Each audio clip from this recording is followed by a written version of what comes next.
Boa noite, galera. Sou o Sérgio, estou aqui de volta.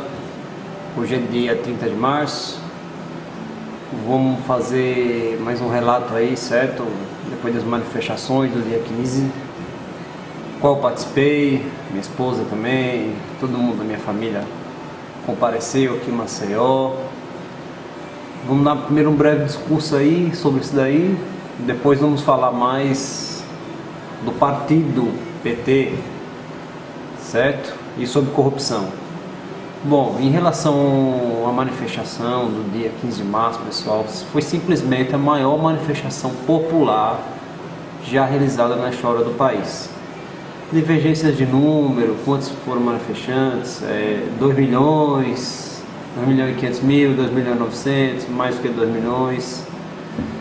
Isso daí é uma coisa que você não chega a lugar nenhum.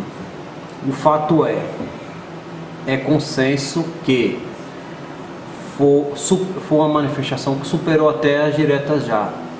Uma grande diferença, né?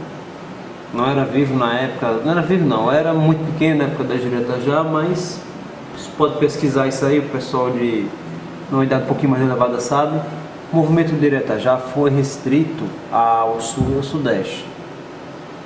O movimento do dia 15 de março, pelo impeachment da presidente Dilma, não foi contra a corrupção, não foi a favor da reforma política, foi a favor do impeachment da presidente Dilma. Na verdade foi fora Dilma, seja via impeachment, seja via renúncia, o movimento pediu isso, ok? Se estendeu a todo o Brasil, norte, nordeste, centro-oeste, não só ficou restrito ao sul e ao sudeste. Prova disso é aqui mesmo, eu estou em Maceió, junto com Fortaleza, foi o segundo maior movimento, foi os dois maiores movimentos aqui do Nordeste, superando até Recife e Salvador, que tem a população mais elevada. Né? Então, todo mundo que foi às ruas aí está de parabéns, foi muito lindo mesmo, não teve nenhuma bandeira partidária, não teve nenhum candidato, digo isso aqui em Maceió e creio que não teve também em São Paulo, no Rio, não teve nada disso. Quem estava protestando ali eram os brasileiros, não eram petistas, não era uma pessoa de um sindicato ou de alguns sindicatos, entendeu? Eram todos brasileiros pedindo fora Dilma, fora PT, um pedido de socorro contra essa corrupção elevadíssima que está aí, certo? Então, já que a gente está falando de corrupção, vamos falar de Petrolão. O Petrolão, a ministra, a Dilma, às vezes parece até que é ministra, né? Ela botou 2 ministros para falar. No dia da manifestação teve essa disfarçatez. Um tal de Roseto e o ministro Eduardo Cardoso. Pronto. O ministro Eduardo Cardoso foi mais polido, mais respeitoso e tal, mas para variar só falou abobrinha. Falou que a solução seria uma reforma política. E um detalhe, uma reforma política que só o PT quer, né? Que basicamente ele só falou em fim do financiamento público, em fim do financiamento privado, a favor do financiamento público. Como se isso daí fosse resolver, fosse evitar caixa 2, fosse evitar fraudes em licitações, nas compras públicas, exemplo da Petrobras. Resumindo, o cara desviou do foco. Já o outro ministro, o tal de Roseto, não sei o que, o cara agiu como um fanfarrão, né? Agiu como um esquerdista, lunato, com um maluquete, veio dizer que o movimento era só de direita, que foi um movimento de quem era oposição. O cara foi, desculpa perdão a palavra, o cara foi um imbecil, né? Porque só ajudou a irritar mais as pessoas que participaram e com certeza agora no dia 12 de abril o movimento vai ser muito maior. Bom, dias depois, a Dilma veio dizer que, não sei se acho que foi no outro dia, no sábado, na segunda, dia 16, ela veio dizer coisas só de uma conta, né? Depois daquela de dizer que atrás de todo menino tinha um cachorro, que não sei o que, ela veio dizer que a corrupção era uma senhora idosa. Bom, deixa que não precisa nem dizer, né? Pra mim ela já é uma idosa e a corrupção ali está intrínseca ali, é sinônimo, eu acho, de Dilma de PT hoje, então Deixa pra lá, né? Outra coisa que ela falou engraçada foi que a corrupção na Petrobras veio de fora para dentro. O que ela quis dizer? Ela quis dizer como se os empreiteiros, as empreiteiras e tal, entendeu? Elas que obrigassem a Petrobras a cometer a corrupção. Detalhe, quem está com a grana ali é a Petrobras, pessoal. Ela que assina o contrato, ela que paga as empresas. Então é um negócio ridículo, né? A Petrobras é o foco. Ela está ali, ela é o principal agente ali da questão e não as empreiteiras.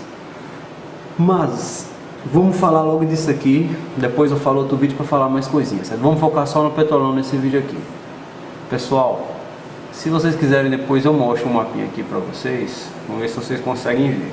Depois eu vou mostrar, eu vou explicar. Depois eu vou mostrar para você ver o gráfico, certo? O que é o Petrolão? Petrolão é um mensalão ali, era fichinha, entendeu? O mensalão foi basicamente o Planalto, né? O Lula, ele só, apesar dele ser um cara que dialoga melhor que a Dilma, ele começou a comprar o legislativo, conforme eu expliquei no outro vídeo e tal. Chegou um ponto que tudo que ele queria para aprovar, ele tinha que dar algo em troca. Cargos, ministérios, cargos comissionados, ministérios, direção da agência reguladora, de outras entidades públicas federais. E chegou um ponto que ele passou a dar dinheiro vivo. Exatamente aí que surgiu o mensalão. Pois o mensalão é fichinha, digamos assim. O mensalão do que foi descoberto, tanto em termos quantitativos como qualitativos de corrupção, se mostrou fichinha, né? Além do PT quebrar o princípio da República, né, pessoal, de ter independência dos poderes, como falei no outro vídeo e tal, né? Porque ele compra o legislativo não legisla, não faz o trabalho dele, ele continua governando por medida provisória e tal. E tem aquela velha ingerência também no Poder Judiciário, né? Do senhor Toffoli, do TSE e de outros ministros também no STF, Lewandowski, o Barroso, né? Teori Zavascki, quase todos ali foram o PT que indicou. Mas já que eu estou falando do Toffoli, o Toffoli disse que não ia ter terceiro turno, né? Disse esse termo chulo na diplomação da Dilma. Só para dar um adendozinho, o TCU, um dia desse, o TCU é um órgão sério. A oposição dele, eu mesmo critico muito, porque basicamente é de ex-deputados. O Senado bota 3, a Câmara bota 3 e o Lula bota 2. Só um que é um pessoal de carreira, é do Ministério Público de Contas de carreira ou um auditor de carreira. Então a composição dele é muito fraca, mas o TCU tem um quadro de servidores muito bons. Inclusive eu conheço um rapaz que trabalhou comigo, hoje ele está lá em Roraima, muita gente boa e tal, competentíssimo, entendeu? Então são pessoas que trabalham, que estão ali para zelar pelo dinheiro público, o nosso dinheiro da União. O TCU um dia desse comprovou, não falou em Minas Gerais, falou em São Paulo, que houve mais de 4.800.000 correspondências ilegais da campanha da presidente Dilma. Ou seja, o que é isso? Ele está comprovando que houve um crime eleitoral, que o TSE não condenou. Se você pegar o que isso influenciou aí, em Minas Gerais e São Paulo, também deve ter havido em outras cidades, pode apurar, a diferença do Aécio Padilha foi minúscula. Só isso aí já é um crime eleitoral para caçar o mandato dela. Então, já que o TSE não fez o trabalho dele, é engraçado isso, né? O TCU, que é um órgão auxiliar do Poder Legislativo, comprovou o quê? Que houve crime eleitoral ali. Então, só para dar esse adendozinho. Vamos falar do Petrolão. O Petrolão é muito mais evoluído do que o mensalão. Por quê? Por quê, Sérgio? Vou explicar por quê, você vai entender. O Petrolão é uma corrupção que não tem fim. Que é o seguinte: o povo, para variar, está se arrombando, está indo dinheiro do povo pro ralo. A Petrobras, que era a 12ª, já foi a 8ª empresa mais valiosa do mundo, hoje deve estar lá para 200, nem 120 é. Como é que funciona o esquema? eu dividi aqui, certo? São 4 etapas. Primeiro é o seguinte, elas fazem doações milionárias, até bilionárias, essas empreiteiras, para o PT em campanha presidencial. Como é que surgiu isso aí? Eu vou explicar para vocês. Aí surgiu em 2003 com o Lula. Quem disse isso? Quem disse isso é um chamado engenheiro Ricardo Pessoa, da empreiteira, da construtora chamada UTC, que inclusive era muito amiguinho do senhor Luiz Inácio Lula da Silva. O que ele disse? Ele disse que quem plantou esse sisteminha de corrupção foi o Lulinha em 2003. Na época o tesoureiro era o senhor Delúbio Soares, que inclusive foi preso no Mensalão. Certo? Então vamos lá. Foi montado em 2003. Deixa eu ler aqui para não me perder. Beleza. Esse mesmo senhor Ricardo Pessoa disse o quê? Disse um material que ele mandou para a Veja, ele está tentando a delação premiada, e o doutor Eduardo Cardoso e outras pessoas não estão deixando ele fazer a delação premiada, estão agindo com gerência aí, na Polícia Federal e no Ministério Público Federal, ok? Ele disse o quê? Que na campanha de 2014 deu para o PT 30 milhões, campanha da Dilma agora, presidencial, para ela e para o PT como um todo, 30 milhões de reais. E ele contou, tá aí, você pode ver a coluna do Felipe Moura Brasil, da Veja, a Veja fez também uma matéria de capa com esse empreiteiro, o Ricardo Pessoa. Ele disse o quê? Que desses 30 milhões, 3 milhões e meio o atual presidente do BNDES, que agora está presidindo também o Conselho de Administração da Petrobras, deu um recadinho assim: olha, doutor Ricardo Pessoa, quem vai pegar um dinheirinho aí é o nosso tesoureiro da campanha de 2014. Vou dar o nome da figurinha. É chamado o tesoureiro Edinho. Sabe quem é esse Edinho? Esse Edinho agora é secretário, mas é ministro. É o ministro da comunicação. Foi ele que foi lá pegar o dinheirinho. Quem avisou isso ao Ricardo Pessoa? O senhor Luciano Coutinho, atual presidente do BNDES e do Conselho Superior da Administração da Petrobras. Não me consta não. Vamos lá, lembre-se aí desses nomes. Esse Coutinho aí, BNDES, certo? Agora está também no Conselho de Administração da Petrobras. O Ricardo Pessoa, ele tem que comprovar isso aí. Inclusive teve dois testemunhos desse encontro aí. Então vamos lá, primeira etapa é o quê? Essas empreiteiras fazer doações bilionárias para a campanha. Isso ocorre desde 2003, pessoal. Desde 2003, o Ricardo Pessoa, que é muito amigo do Lula, aí contou isso aí. Qual é a segunda etapa?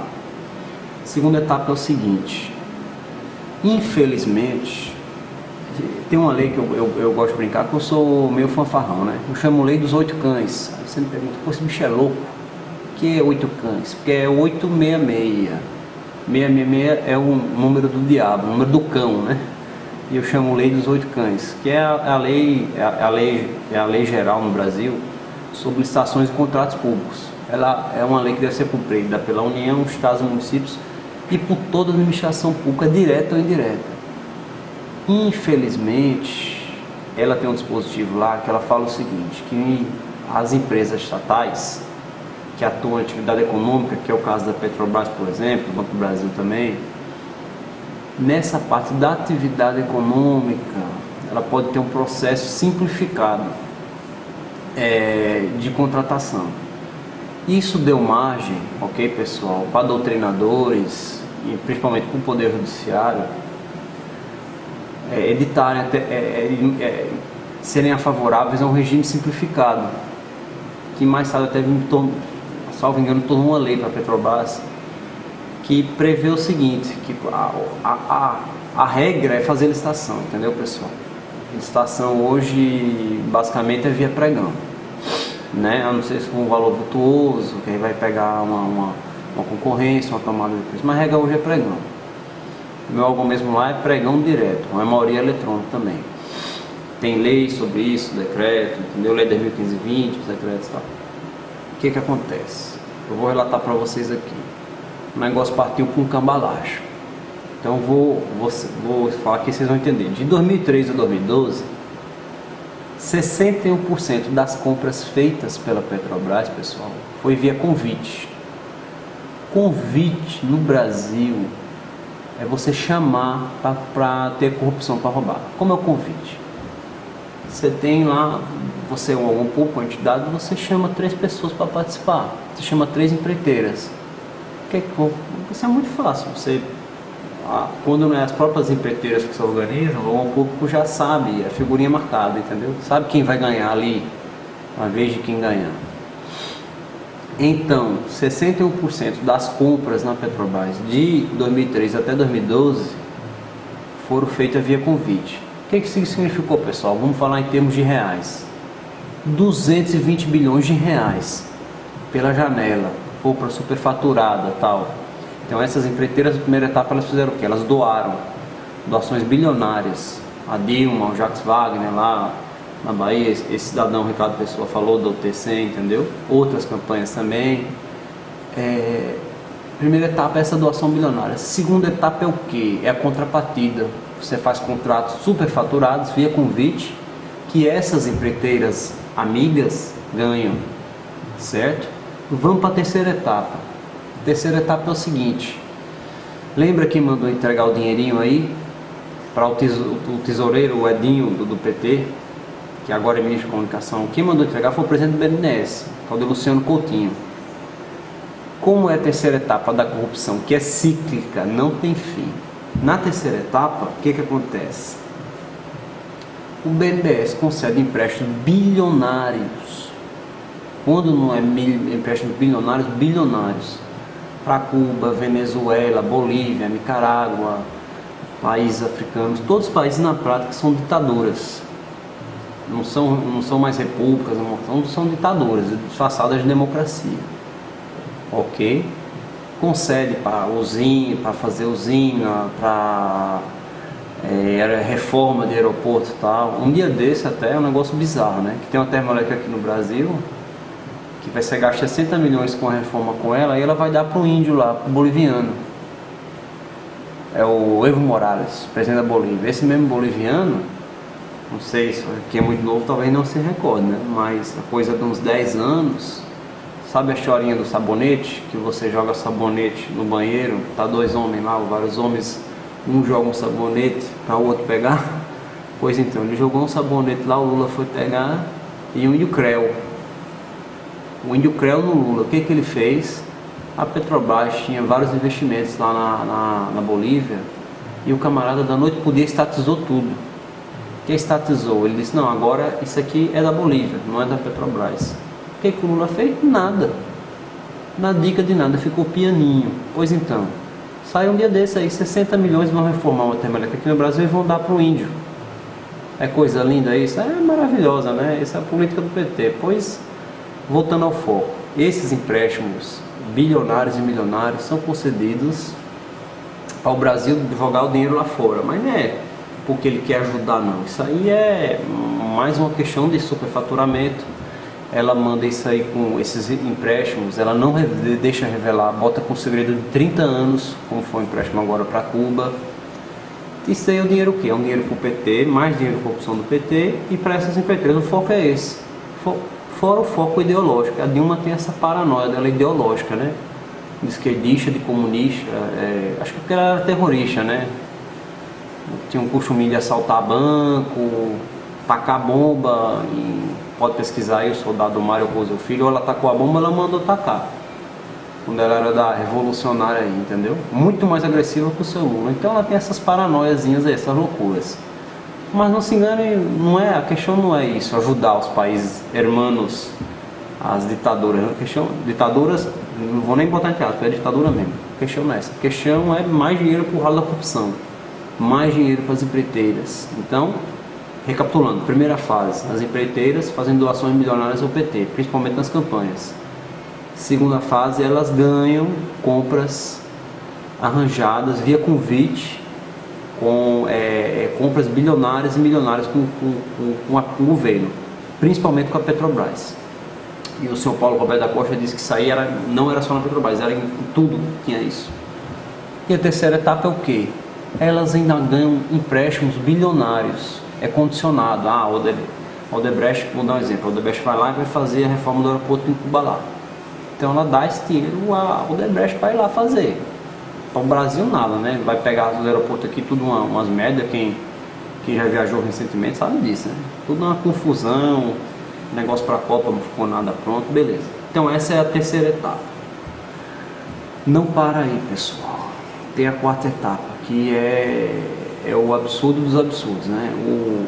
A dona Dilma, ela acha que ela investiga, ela acha que ela julga, já disse isso várias vezes. Então ela, quem não se lembra, em 2013, em junho de 2013, até originou até o meu blog e tal, teve aquelas manifestações, né, que a população começou lá com o movimento Passe Livre em São Paulo e se estendeu pelo Brasil todo, foi muito legal e tal. Ela disse que ia botar um pacote de corrupção, assim como o Lula falou lá no Mensalão em 2005, por mensalão, que é resolver tudo, não sei o que, né? Deixar um PT para fazer negócio de corrupção, pessoal, muito cuidado com isso. É dizer assim, olha, eu vou roubar mais, eu estou roubando pouco, eu vou roubar mais, então eu vou fazer um pacote anticorrupção. O que acontece, pessoal? Esse pacote anticorrupção, a Dilminha quer o bem do Brasil, não quer que ele aprovar. Ela demorou mais de um ano para regulamentar isso aí. Quando tem uma lei, que aprova a lei, você tem que fazer um decreto. Quase todas as leis são assim. Pois a Dilminha demorou quase um ano, regulamentou agora. Primeiro, está inconstitucional e ilegal. Por quê? O decreto não pode ir além da lei, certo? O decreto tem que estar descrito o que a lei fala. Pois esse decreto aí é legal. Ele está vindo com um papinho aí de um acordo de leniência. Sabe o que o governo está botando? Está botando a CGU para fazer esses acordos de leniência. E aí o CGU homologa e está tudo ok. O que é um acordo de leniência? A empresa ela rouba. Ficou configurado que ela roubou, que ela superfaturou uma obra aí, entendeu? Aí você, para diminuir a multa da empresa, certo? Você faz um tal de um acordo de leniência aí, que é um absurdo.